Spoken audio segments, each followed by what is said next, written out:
Evangelho de Marcos, capítulo 8, versículo 22, diz a palavra do Senhor. E chegou a Betsaida, e trouxeram-lhe um cego, e rogaram-lhe que lhe tocasse. E tomando o cego pela mão, levou-o para fora da aldeia, e cuspindo-lhe nos olhos, e impondo-lhe as mãos, perguntou-lhe se via alguma coisa. E levantando ele os olhos, disse: vejo os homens, pois os vejo como árvores que andam. Depois tornou a pôr-lhe as mãos nos olhos, e ele, olhando firmemente, ficou reestabelecida, e já via ao longe e distintamente a todos. E mandou-o para a sua casa, dizendo: não entres na aldeia. Até aqui. A Bíblia Sagrada nos mostra que Jesus, ele teve um ministério intenso e um ministério de curas. Jesus teve um ministério de restauração e de transformação de vidas. A Bíblia diz que Jesus, ele vai até uma aldeia chamada Betsaida. Era uma aldeia pequena. E quando Jesus chega a essa aldeia, a Bíblia Sagrada diz que levam até Jesus um homem que era cego. A Bíblia não nos dá detalhes sobre a vida deste homem. Não diz se ele nasceu cego, não diz se ele se tornou cego por causa da idade, não diz se ele se tornou cego por causa de alguma doença, não diz se ele se tornou cego por causa de algum acidente. A Bíblia simplesmente diz que ele era cego, ele estava cego. E naturalmente, quando a Bíblia diz que esse homem estava cego, que este homem era cego, a cegueira é algo terrível na vida do homem, é algo que dificulta a vida do homem, a cegueira é algo que limita o homem. A cegueira é algo que não permite que o homem tenha um norte. A cegueira é algo que torna o homem dependente dos demais. A cegueira é uma das piores coisas que pode acontecer na vida do homem. E a Bíblia não diz quanto tempo fazia que aquele homem era cego, como já disse, e a Bíblia nem sequer menciona se ele havia nascido cego. Mas fato é que ele era cego. E por ser cego, a Bíblia mostra que ele dependia dos demais. E a Bíblia diz que quando Jesus chega na aldeia, algumas pessoas, não sabemos quem, não sabemos quantas pessoas, mas alguém leva aquele homem até Jesus. Possivelmente aquelas pessoas já tinham ouvido falar de Jesus, possivelmente a fama de Jesus já se espalhara, possivelmente já se sabia o poder e a capacidade que Jesus tinha de restaurar visão. A Bíblia nos diz no Evangelho de João capítulo 9 que Jesus curou um homem que nasceu cego.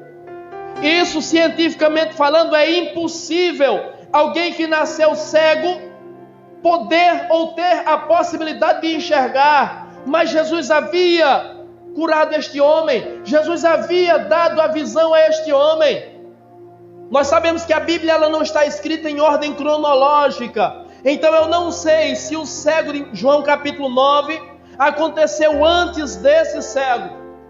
Mas se porventura é essa a realidade, então este homem e aqueles que estavam com ele ouviram falar que Jesus curou um homem que nasceu cego. E quando alguém ouve de Jesus, quando alguém ouve que Jesus fez, quando alguém ouve do poder de Jesus, nasce a esperança, nasce a fé. E o homem começa, quando desacreditado ou quando desacreditando das circunstâncias e das situações, reacende-se nele o fogo da fé, reacende-se a chama da esperança. E talvez aquele homem naquele momento ele pensa: há uma esperança para mim.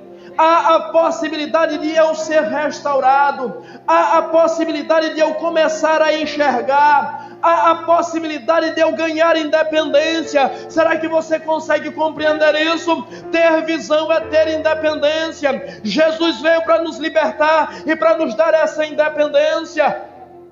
Mas é preciso que se ouça de Jesus, é necessário que se ouça a palavra de Jesus, é necessário que se dê atenção à palavra de Jesus, é necessário que se creia em Jesus.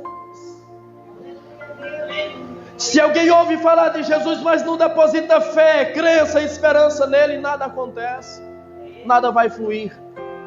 Mas alguém acreditou. Eu não sei se os cegos, não sei se aqueles que o levaram, mas alguém acreditou. E em acreditando no poder e na capacidade de Jesus, levaram este homem até Jesus. Levar este homem até Jesus nos revela o reconhecimento que se tem sobre Jesus. É olhar para uma circunstância, é olhar para uma situação que não tem esperança, não tem jeito, não tem solução, mas nós decidimos levá-la até Jesus. E quando nós decidimos levar toda e qualquer circunstância até Jesus, nós precisamos crer que Ele é poderoso para fazer, pois a Bíblia Sagrada diz em Hebreus capítulo 11, versículo 6, que sem fé é impossível agradar a Deus, porque quem vai a Ele precisa crer que Ele existe e que é galardoador daqueles que o buscam. Alguém levou um problema até Jesus. Alguém levou uma situação insolúvel até Jesus. Eu não sei o que te moveu a vir ouvir a palavra de Jesus hoje, mas eu espero que você tenha trazido algo para entregar a Jesus. Eu espero que você tenha trazido as suas dificuldades, as suas angústias, as suas dores, mas que você não saia daqui com elas nessa noite, mas que você lance sobre Jesus, lançando sobre Ele toda a vossa ansiedade, porque Ele tem cuidado de vós, é o que diz a palavra de Deus. É problema? Leva até Jesus. Não guarda, não estoca. É problema? Conduz até Jesus. É situação insolúvel? Conduz até Jesus, leva até Jesus. Se você veio aqui nessa noite é porque você ouviu falar de Jesus, é porque você creu em Jesus. Então se você creu, se creres verás a glória de Deus, é o que diz a palavra. Se você crer, você vai ver Jesus atuar. Se você crer, você vai ver o milagre acontecer em nome de Jesus. Quando se ouve falar de Jesus, deposita-se nele fé, confiança e esperança. E a Bíblia nos mostra que nasceu no coração daqueles homens o desejo ardente, a expectativa de levar este homem até Jesus, para que esse homem recebesse o toque de Jesus. Um desejo ardente de receber o toque de Jesus. Isso mostra pessoas que não estão dispersas. Isso mostra pessoas que não estão alheias ao que está acontecendo à sua volta. É alguém que vai até Jesus, mas quer receber de Jesus um toque. Tem a expectativa, tem a esperança. Tem o ardente desejo de receber de Jesus um toque. Tem o ardente desejo de encontrar-se com Jesus, de ver a manifestação de Jesus. Se você tiver esse ardente desejo, Ele vai tocar em você nessa noite em nome de Jesus. Ele toca, Ele ainda toca, Ele ainda restaura vidas, Ele ainda cura, Ele ainda liberta, Ele ainda proclama a independência do homem, Ele ainda realiza a libertação na vida do homem em nome de Jesus. Leva o homem até Jesus, e o texto diz que rogaram a Jesus, clamaram a Jesus, pediram a Jesus, imploraram a Jesus que Jesus tocasse nesse homem. Se você clamar, você vai ver a glória de Deus. A Bíblia Sagrada diz que os seus ouvidos não estão agravados para que não possa nos ouvir. E as suas mãos não estão encolhidas para que não possa salvar. Eles clamaram, toca neste homem. A Bíblia Sagrada diz que Jesus pega o homem pela mão e leva para fora da aldeia. Jesus pegou pela mão e levou para fora da aldeia. Quando Jesus pega pela mão, Jesus está pegando um cego pela mão. Jesus está pegando um homem que nunca teve contato com Jesus. Mas acima de tudo, Jesus está pegando na mão de um homem que não podia ver Jesus. Não tinha capacidade de enxergar. E quando um cego pega na mão de alguém, ele está dizendo que confia naquele alguém. É preciso que nós deixemos que Jesus pegue na nossa mão e nos guie, nos conduza. É preciso que confiemos nele. É preciso que depositemos sobre ele toda a nossa esperança. Deixe ele te conduzir. Não questione para onde ele está me mandando. Se ele está pegando na tua mão, então deixe ele te levar para onde ele quiser. E eu garanto para você que ele vai te levar para o centro da vontade dele. Eu garanto para você que ele vai te levar para o melhor lugar que você poderia estar. Então confie nele. Jesus pega na mão do homem e o conduz. E o leva para fora da aldeia. Observe que Jesus já tocou. Mas Jesus, em tocando esse homem, nada aconteceu. Eles não queriam que Jesus tocasse. Quando Jesus pega na mão do homem, Jesus já está tocando. Mas nada aconteceu. Sabe por quê? Porque às vezes Jesus toca a nossa vida e nós não reagimos. Às vezes nós ouvimos a voz de Jesus e acende-se um fogo, uma chama no nosso coração, mas nós não reagimos. É necessário que muitas vezes Jesus nos toque de uma forma especial. É necessário que muitas vezes Jesus coloque algo diferente na nossa vida. É necessário que venha substância de Jesus sobre a nossa vida. Não foi suficiente Jesus pegar na mão daquele homem, mas o homem foi curado quando Jesus aplica saliva, substância de Jesus nos olhos daquele homem. Talvez você já sentiu o toque dele. Talvez ele já tocou em você. Talvez ele já falou ao seu coração. Talvez ele já disse para você, deixou muito claro o que ele quer de você, o que ele espera de você. Mas talvez você não entendeu. Mas talvez você não reagiu. Mas talvez você não correspondeu. Até ouviu e até passou a frequentar a igreja, veio 2, 3, 4 cultos. Mas não passou disso. Eu estou falando de algo superior. Eu estou falando de algo mais profundo. Eu estou falando de algo mais íntimo. Eu estou falando de algo mais poderoso. E Ele quer nos levar a rios mais profundos. Ele quer nos levar a águas mais profundas. Ele não quer que nós fiquemos na superficialidade. Ele tem algo melhor, mais excelente para nós. Jesus pega na mão do homem e o conduz para fora da aldeia. Quando Jesus conduz o homem para fora da aldeia, nós ficamos imaginando por que Jesus levou o homem para fora da aldeia. Por que Jesus não curou o homem ali onde ele estava? Por que Jesus não realizou o milagre imediatamente? Por que Jesus teve que levar o homem para fora da aldeia? Há coisas na nossa vida que para Jesus fazer é necessário que Ele nos tire de onde nós estamos e nos leve para um outro lugar, para um outro patamar. A mensagem dele é: existem coisas que para que venham a acontecer é necessário que haja mudança. Do jeito que está, Ele não vai fazer. No lugar em que está, Ele não vai fazer. Da forma que está, Ele não vai fazer. Você precisa confiar nele, pegar na mão dele e deixar ele te conduzir, e ele vai te levar para o lugar da vitória. Mas se você não confiar, nada vai acontecer. Entenda isso. Porque o mesmo texto que diz que os seus ouvidos não estão agravados para que não possa ouvir, e a sua mão não está encolhida para que não possa salvar, é o mesmo texto que diz: mas os vossos pecados nos separam do seu Deus, e faz com que ele se esconda de vós e não atenda às vossas orações. É o mesmo texto, é o mesmo versículo. Isaías capítulo 59, versículo 2. É o mesmo texto. É necessário confiar, é necessário crer, é necessário ser conduzido por ele e ir aonde Ele quiser te levar. Certo é que Ele está dizendo: da forma que está eu não vou fazer, no lugar em que está eu não vou fazer.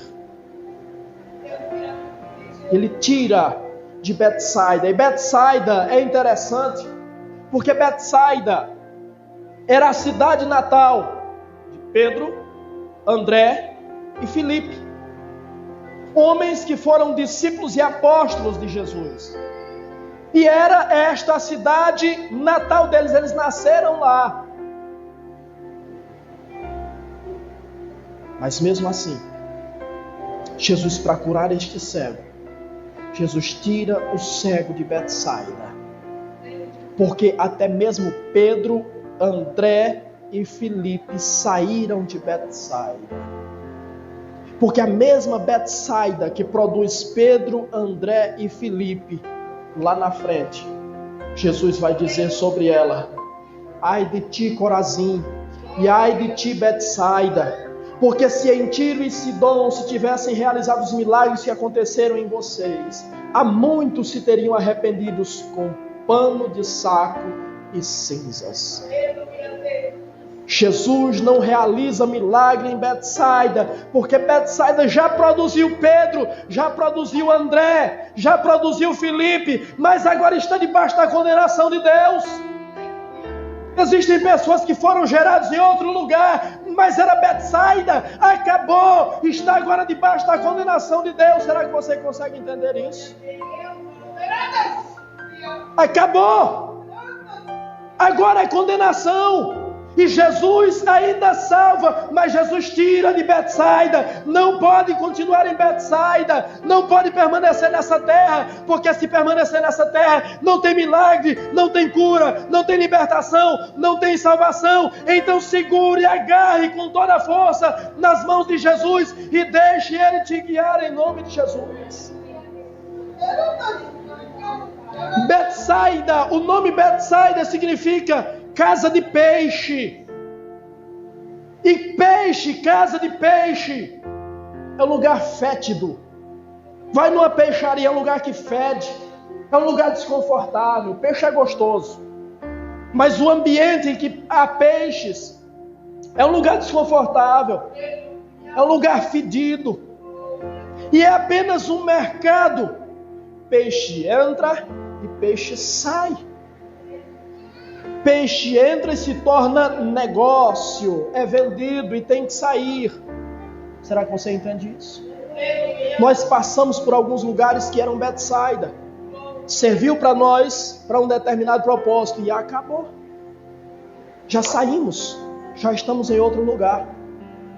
Pedro, André e Filipe eram desta cidade, mas chegou o tempo que eles saíram e foram para onde?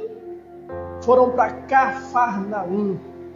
Enquanto que Betsaida significa casa de peixe, um lugar fedido, um lugar desconfortável, eles vão para Cafarnaum. A palavra Cafarnaum significa aldeia de conforto, aldeia de consolo. Deus nos tira do lugar desconfortável para nos levar para um lugar de conforto, para nos levar para um lugar de consolo. Sabe o que Deus está dizendo? Deus está dizendo que em muitos lugares nós choramos, em muitos lugares nós lamentamos, em muitos lugares nós gememos, mas Deus nos tem levado para receber o refrigério, para receber o consolo dele em nome de Jesus.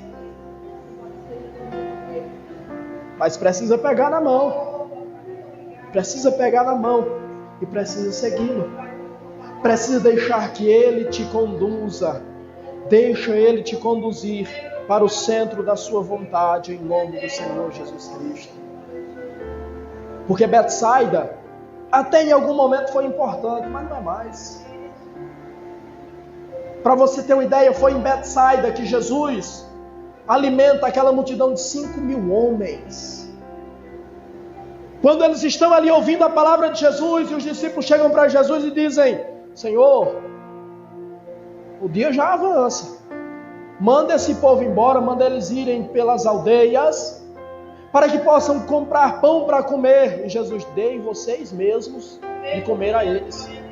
Mas nós não temos nada, apenas 5 pães e 2 peixinhos. Jesus toma aquilo nas mãos, agradece a Deus e diz: distribuam. É em Betsaida que acontece isso. 5.000 homens são alimentados em Betsaida. Talvez 20.000 pessoas são alimentadas ali. E a Bíblia Sagrada diz que sobeja ainda 12 cestos cheios de pães e peixes. É ali. Betsaida foi importante em algum momento, mas já não é mais. A Betsaida que foi importante um dia, agora rejeitada por Deus. A Betsaida, que um dia foi importante, agora está debaixo da condenação de Deus. Já passou, já não faz mais parte da sua vida. Jesus conduz o homem para fora da aldeia. E quando Jesus conduz o homem para fora da aldeia, chegando fora da aldeia, a Bíblia Sagrada diz que Jesus cospe nos olhos daquele homem. É estranho o que Jesus faz. E olhando socialmente, é nojento o que Jesus faz. Cuspir nos olhos daquele homem. E a Bíblia diz que após Jesus cuspir os olhos daquele homem, Jesus impõe as mãos sobre ele. Imposição de mãos delega transferência de virtude. Imposição de mãos é uma posição de abençoar. Imposição de mãos é proclamar libertação, é proclamar cura, é proclamar restauração. Jesus impõe as mãos sobre aquele homem. Quando Jesus impõe as mãos sobre aquele homem, a Bíblia Sagrada diz que Jesus lhe faz uma pergunta: você está vendo alguma coisa? Às vezes, Jesus vai ter que fazer algumas coisas estranhas na nossa vida. E quando Ele nos chamar para algo estranho, não duvide, não questione, obedeça. Você está vendo alguma coisa? E o homem, diz a Bíblia, que ele levanta os olhos. Porque quando o homem recebe o toque de Deus, ele para de olhar para baixo, ele começa a olhar para cima. Ele começa a vislumbrar coisas superiores. Ele começa a vislumbrar coisas maiores. Ele começa a entender que ele tem articulação, ele pode olhar para cima assim. Ele olha para cima, diz o texto sagrado. E ele diz: eu vejo homens. Mais uma vez eu friso. Eu não sei se ele nasceu cego ou se ele se tornou cego. Mas ele diz: eu vejo homens. Mas eu vejo homens andando como árvores. Se ele outrora enxergar, ele sabia o que estava dizendo. Mas se ele outrora nunca enxergou, como era que ele sabia que aqueles homens pareciam com árvores? E a revelação de Deus aqui é que quando nós recebemos o toque de Deus, Deus começa a abrir a nossa mente. Nós começamos a enxergar o homem exatamente como ele é. Nós começamos a enxergar a realidade do homem. Quando começamos a ouvir a palavra de Deus, e quando saímos, nós olhamos para a sociedade e começamos a enxergar a sociedade de uma forma diferente. Aquilo que para nós era normal, agora nós percebemos que não é mais tão normal assim. Aquilo que nós fazíamos parte, agora nós não nos enxergamos mais fazendo parte daquilo. Sabe por quê? Porque Jesus começou a abrir os nossos olhos e nós começamos a enxergar o homem como ele é. A árvore é símbolo do homem, tanto do homem mau como do homem justo ou justificado por Deus. E ele diz: eu vejo homens andando como árvores. As árvores estão sempre condenadas à destruição.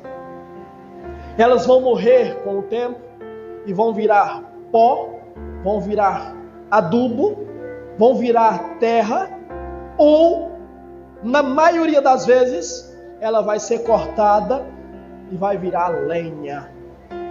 A realidade do homem natural é essa. Ele vai ser cortado e vai virar lenha. E vai padecer no fogo inextinguível, no fogo que queima e não consome. Quando nós começamos a ouvir a voz de Jesus, os nossos olhos se abrem, nós começamos a enxergar a realidade do ser humano. E não só do homem que está lá fora, mas começamos a enxergar a nossa realidade. E começamos a perceber que se nós andarmos no rumo do mundo, no curso do mundo, aquela será a nossa realidade, aquele será o nosso destino. E nós percebemos que Jesus muitas vezes precisa fazer isso para que a sua obra seja completa na nossa vida. Nós precisamos começar a enxergar parcialmente para que Ele possa nos mostrar a realidade, as coisas como de fato elas são. A obra de Deus na nossa vida, ela é progressiva, ela é paulatina, A luz de Deus, ela vai brilhando na nossa vida cada vez mais, até ela se tornar clara e evidente nas nossas vidas.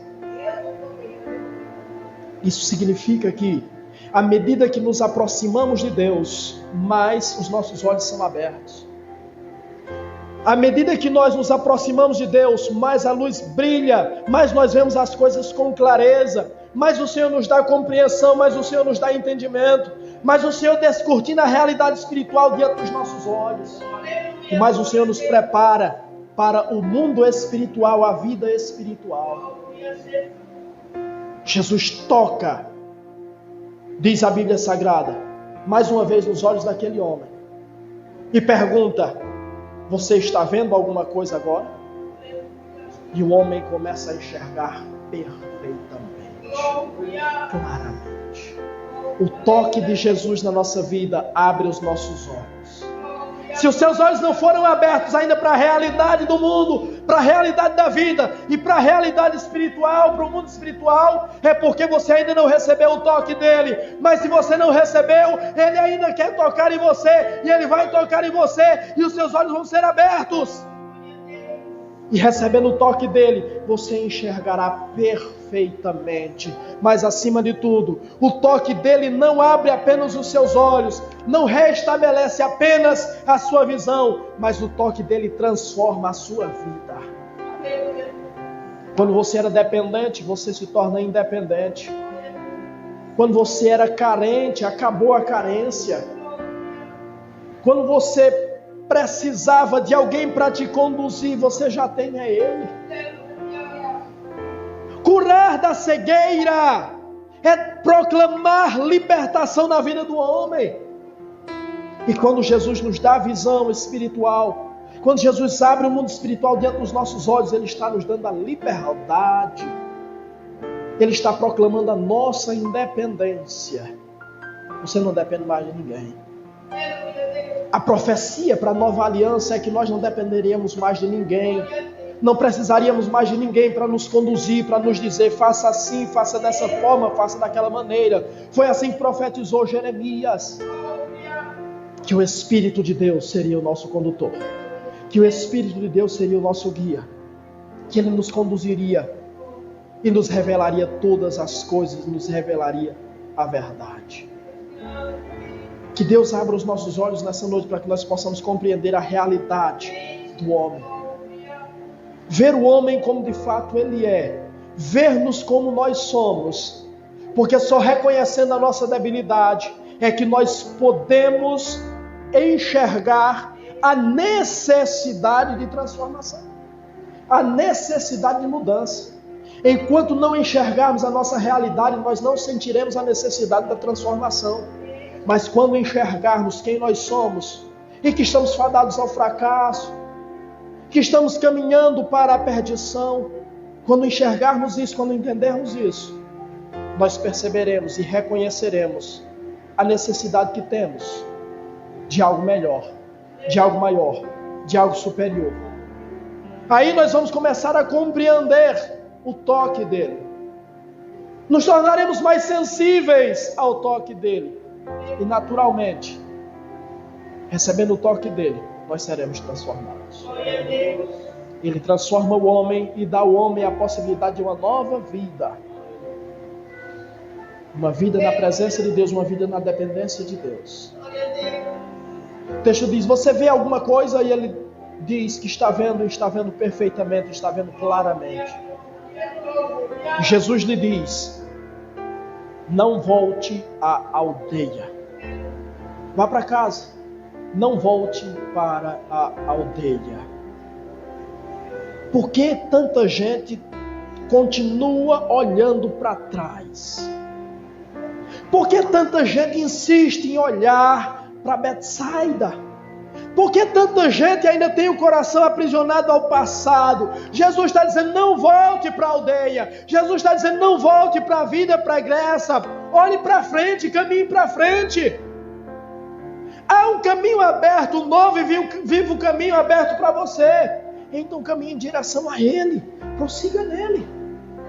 Porque se você retroceder, A Bíblia Sagrada diz em Hebreus, capítulo 10, versículo 38, que a alma de Deus não se compraz em você. Se você retroceder, se você voltar, Deus não tem prazer em você. Por que olhar para trás? Por que reconduzir-se a uma vida velha, a uma vida antiga, a uma vida pregressa? Por que você não aprende que não dá certo? Por que você não aprende que não é a melhor opção? Por que você não aprende que não é a melhor escolha? Se a vida velha fosse a melhor escolha, teria dado certo. Você jamais teria sentido a necessidade de Deus. Mas se um dia você sentiu a necessidade de Deus, isso prova, isso evidencia de que não estava bom, não dava certo. E se uma vez Deus transformou a sua vida, se uma vez Deus te tocou, se uma vez Deus te renovou a esperança e a expectativa, por que voltar? Betsaida faz parte do teu passado. Betsaida não tem mais nada para te oferecer, não. Betsaida foi bom, foi importante no passado, mas acabou. É finito. É uma vida nova. Se você voltar para Betsaida, acabou. Porque voltar para Betsaida significa rejeitar o novo tempo que Deus proporciona para você. É rejeitar o novo tempo que Deus estabelece, que Deus oferece a você. Todas as vezes que você se propõe a voltar para Betsaida, você pode não reconhecer, mas você sempre quebra a cara. Você sempre chora, você sempre sofre, você sempre padece. Mas muitas vezes Betsaida é mais importante para você do que Jesus.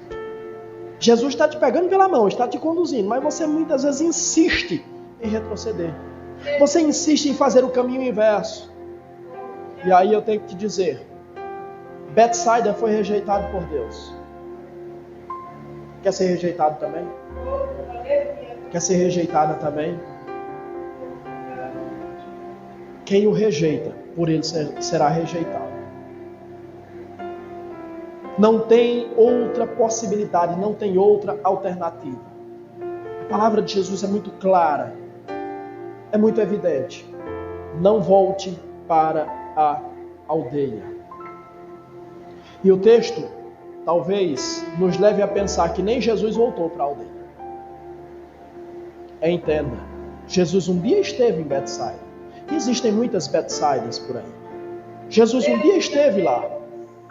Mas não significa que Jesus continua lá. Não significa que Jesus permanece lá. Lembra da igreja de Laodiceia? Rejeitou Jesus. Jesus está à porta, batendo. Jesus já não está mais na igreja. Jesus saiu. Jesus foi rejeitado. Jesus foi excluído. Jesus foi deixado de fora. Em nome de Jesus, não deixe Jesus de fora da sua vida. Não rejeite a presença gloriosa dele. Não rejeite a obra gloriosa dele. Não rejeite o chamado dele. Não rejeite a operação dele na sua vida. Não rejeite. Porque se você rejeitar, ele vai te rejeitar também. E se ele te rejeitar, não há quem faça ele voltar atrás. Quantas pessoas têm voltado a Betsaida? E infelizmente, Betsaida representa para você um fracasso, um retrocesso. Olhe para frente, olhe para cima, olhe para o alto. Viva o novo de Deus. Por que você acha que você é mais sábio que Deus? Por que você acha que você é mais inteligente do que Deus? Por que você acha que você tem a capacidade de escolher o melhor para você, além de Deus? Muitas vezes nós queremos disputar com Deus. Deus está dizendo para você o melhor é isso, e você está insistindo e dizendo, eu acho que o melhor para mim é isso. Quem te fez pensar que você é mais sábio que Deus? Quem conheceu a mente do Senhor para lhe dar conselhos? Ninguém. Uma vez restaurados, permaneça na restauração. E se você não foi restaurado ainda, se você não foi liberto ainda, se você não foi curado, curada ainda, você pode ser. Jesus está presente para fazer. Jesus está presente para restaurar a sua vida nessa noite, em nome de Jesus.